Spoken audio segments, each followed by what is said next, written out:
Have you ever wondered if what you're doing day in and day out in your business is actually having an impact?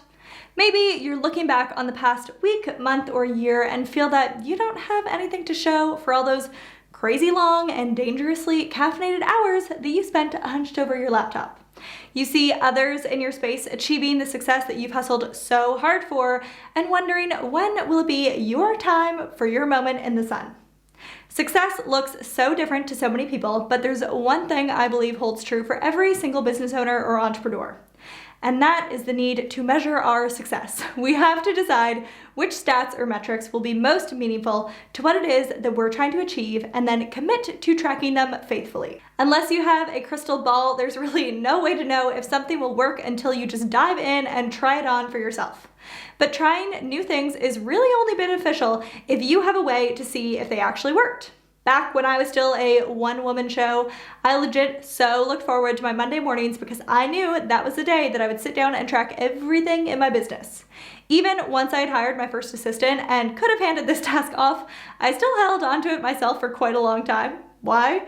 Because even though sorting through stats and spreadsheets may not sound super exciting and sexy, nothing lights a fire under your butt, or my butt, like being able to watch your numbers grow. And the information you're storing up is an absolute game changer when it comes to making future decisions about your business. You'll have all the useful insights that other business owners only dream of getting their hands on, and the best part is that they are 100% relevant to your audience and your offerings. That means they're not just some general business stats that you Googled and have zero clue what to do with. So, if you have yet to start tracking any sort of success metrics in your business, this is your PSA to start now exactly where you're at. Don't wait until you have more or better results to track, or even until you have a clearer idea of where your business is exactly headed. I promise you, you'll wish you had started today. So, what should you be tracking? There are 4 categories of success metrics you'll want to keep an eye on. Now, before I share those with you, I'm really genuinely curious to know, do you currently track any stats in your business right now? Do you record them weekly or monthly or quarterly? And more importantly, what do you actually do with that information? I'd love to hear from you, so please do share down in the comments below. Okie dokes, let's dive into which success metrics to be tracking. The first category of metrics to be measuring in your business is what you are creating, or basically how it is that you plan on marketing your business. So if you are blogging or vlogging or podcasting or posting, whatever it is you're doing, you want to keep track of things like how many pieces of content you created in that time period, the general topics of the content, what it covered, when and where your content was posted, and how many likes, views, page visits, or listens that bit of content received. Watching your content trends over several weeks and months can help you to decide what type of content would be most valuable for you to focus on creating in the future, and even which platform seems to be driving the most traffic to wherever your paid offerings live, aka probably your website. You'll also be able to spot cyclical trends and be more intentional with your marketing efforts around the times when your business tends to get more engagement. This can be something as simple as posting to Instagram at a time of day where your post is more likely to be seen by your audience, to planning months in advance for things like sales or live launches. It also helps you to understand what's worth your time and what basically amounts to pencil pushing in your business. Just to give you an example, for me, Instagram brings in very, very little traffic to my business, probably because I'm not super active on Instagram, but either way, a few years ago, I gave myself permission to take a whole year off from Instagram, and honestly, never really came back to it until recently when I felt I had a bit more bandwidth for trying new ways of engaging with my audience and marketing my business on Instagram.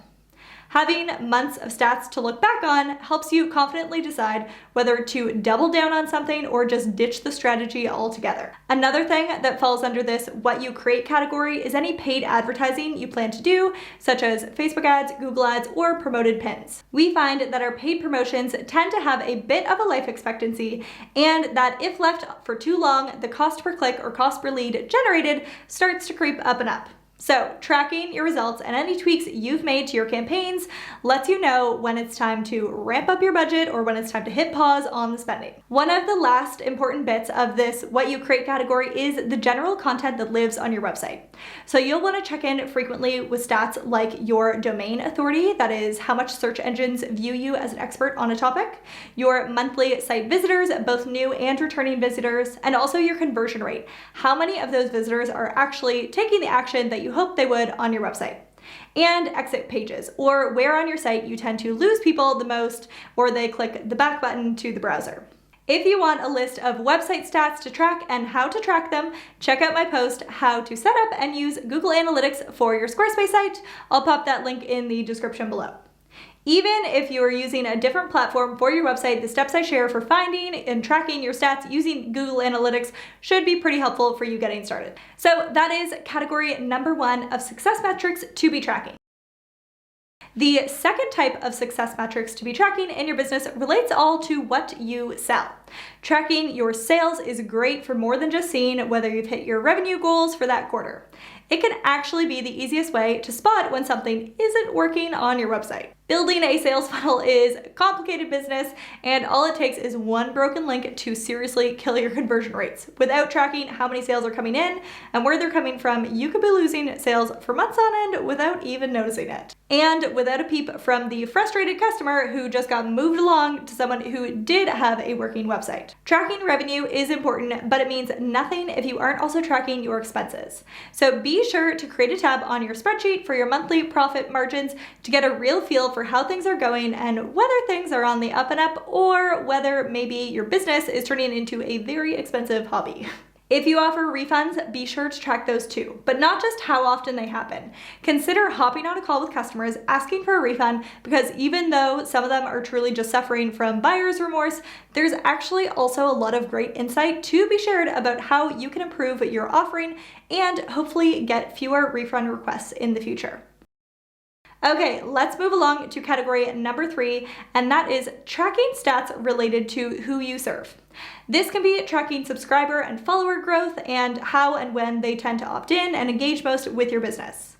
If all your leads tend to come out of one freebie and your other freebie is turning out to be a bit of a dud, you'll know to stop wasting valuable real estate on your website and start plugging the one that's doing better more often. Now let's quickly talk about audience size. There's this general bit of business math out there that I found to be true in my own business, and it basically says that no matter what your audience size, you can realistically expect to convert about 1% of those people into actual paying clients and customers.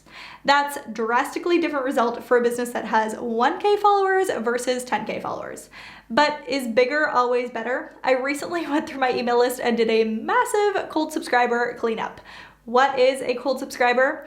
It's someone who snagged your freebie or opt-in gift and they've been radio silent ever since. They don't open your emails, and rather than just unsubscribing, they may have even marked you as spam. So as painful as it was to literally delete a solid 1/3 of my email list in one day, why? Because they're obviously not my people and they were killing my conversion rates and honestly just bringing down my vibe. So besides just the physical size of your audience, you also want to track their behaviors as well. That could be email open rates, how many times people are actually clicking the link in your email, unsubscribes, etc. These behaviors can tell you a few things: whether your audience is even interested in what you're creating, and therefore whether you need to be more intentional about targeting the people who are generally interested in your topic or tweaking your offering. That may be that your content is just fine, but the delivery is all wrong. Something as simple as changing up your subject line can actually make a massive difference. But again, you won't be able to spot these trends unless you track them. And one last success metric that falls into this category is customer feedback. When I bring a new person onto my team, one of the things that we talk to them about is what their team member KPI or key performance indicator will be. For me, it might be overall sales or conversion rate, and for my marketing gal, it's how many new eyeballs we got the business in front of that month. And for my assistant, who also manages the email inbox, it's how many people hit respond without prompting and let us know how happy they are with our customer service. So while it isn't a number that is directly measurable, you'll definitely want to aim for receiving more and more of these little client and customer love notes on the daily. Okay.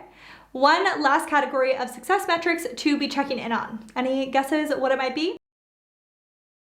The final category has to do with how you feel. You are the most important person in your business, and if you're not having fun, you're constantly stressed, and nothing about your business is bringing you Marie Kondo levels of joy, then you, my friend, are on the road to burnout. So when you feel burnt out in your business, you start to resent your clients and your customers, and even if you don't mean to, it's going to show up in what you do. So even if you love what you do, but you're just finding yourself dealing with crazy levels of overwhelm week in and week out, it may be time to sit back and reevaluate how you run your business. Tracking how you're feeling and how much time you're devoting to your business each week will help you to spot what needs to be automated or streamlined in your business. Plus, when you compare this to the results that you tracked in categories 1 and 2, you might even find that this thing that is demanding so much of your time and energy is not actually that important to your business after all.